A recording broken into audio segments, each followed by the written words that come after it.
जय माता रानी दोस्तों, आप सभी का बहुत बहुत स्वागत है आपकी अपने चैनल राधा कृष्ण ऑफिशियल में। उम्मीद करती हूँ आप लोग बहुत अच्छे होंगे। तो ये बताने के लिए कमेंट बॉक्स में जय माता दी ज़रूर लिखिएगा।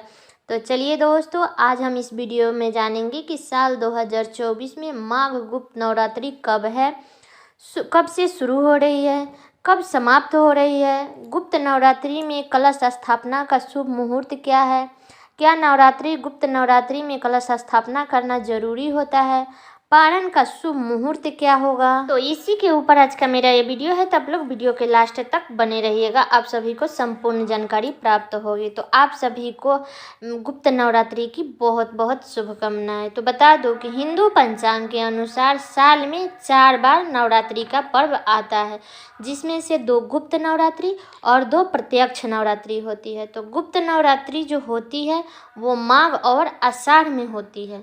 तो बता दूं कि गुप्त नवरात्रि के बारे में बहुत कम ही लोग को पता होता है गुप्त नवरात्रि के बारे में। और जो प्रत्यक्ष नवरात्रि होती है, जो चैत और शारदीय नवरात्रि होती है, उसके बारे में सभी लोग जानते हैं। तो चलिए गुप्त नवरात्रि के बारे में हम इसमें जानते हैं। तो बता दूं कि इस साल माघ गुप्त नवरात्रि शुरू हो रही है 2024 में 10 फरवरी को, दिन है शनिवार, और समाप्त होगी 18 फरवरी को 2024 में, दिन है रविवार। घट स्थापना का जो शुभ मुहूर्त रहेगा वो 10 फरवरी को शनिवार के दिन सुबह में 8:45 से लेकर के 10:10 तक रहेगा। तो बता दूं कि गुप्त नवरात्रि में माँ दुर्गा की गुप्त रूप से पूजा की जाती है। ऐसे करने से व्यक्ति की सभी मनोकामनाएं पूर्ण होती है, माता रानी का आशीर्वाद बना रहता है। तो इस समय किसी भी तरह का तामसी भोजन ग्रहण नहीं करना चाहिए। पौराणिक मान्यता के अनुसार गुप्त नवरात्रि की पूजा और अनुष्ठान को बिल्कुल ही गुप्त रखना चाहिए। वैसे तो इन 10 दिनों में 10 महादेवियों की पूजा कर जाती है। इसके अलावा आप प्रकट नवरात्रि की तरह 9 देवियों का भी पूजा कर सकते हैं।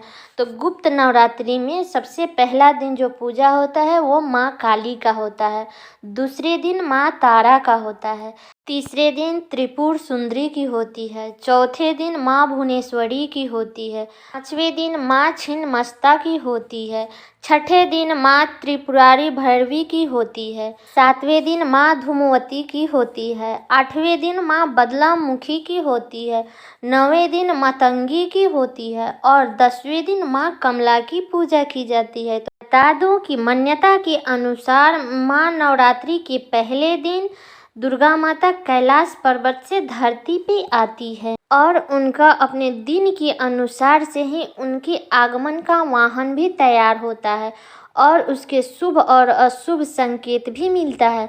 तो इस बार शनिवार के दिन से गुप्त नवरात्रि शुरू हो रही है। तो माता रानी का वाहन घोड़ा होगा। जब विसर्जन रविवार के दिन होने के कारण माँ दुर्गा का भैंसे पर प्रस्थान करेगी।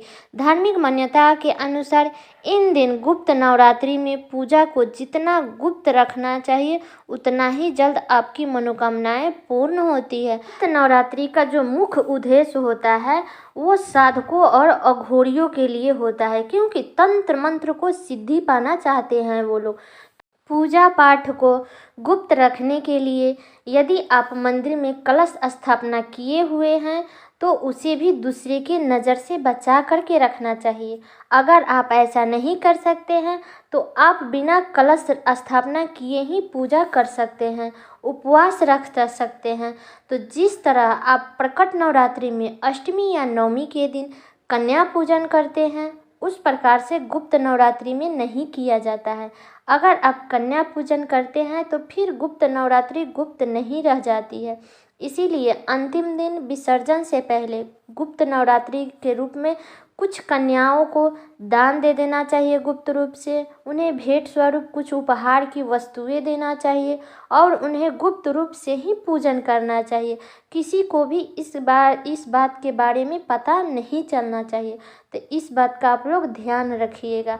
तो गुप्त नवरात्रि का उपवास रखें। यदि ऐसा संभव ना हो तो अगर आप पूरा नवरात्रि उपवास नहीं रख सकते हैं तो जोड़े के साथ में उपवास रख लीजिएगा, एक तो फर्स्ट दिन का और एक लास्ट दिन का। जो भी लोग गुप्त नवरात्रि का व्रत रख रहे हैं उन्हें इन दिनों में किसी दूसरे के घर का जल या फल ग्रहण नहीं करना चाहिए।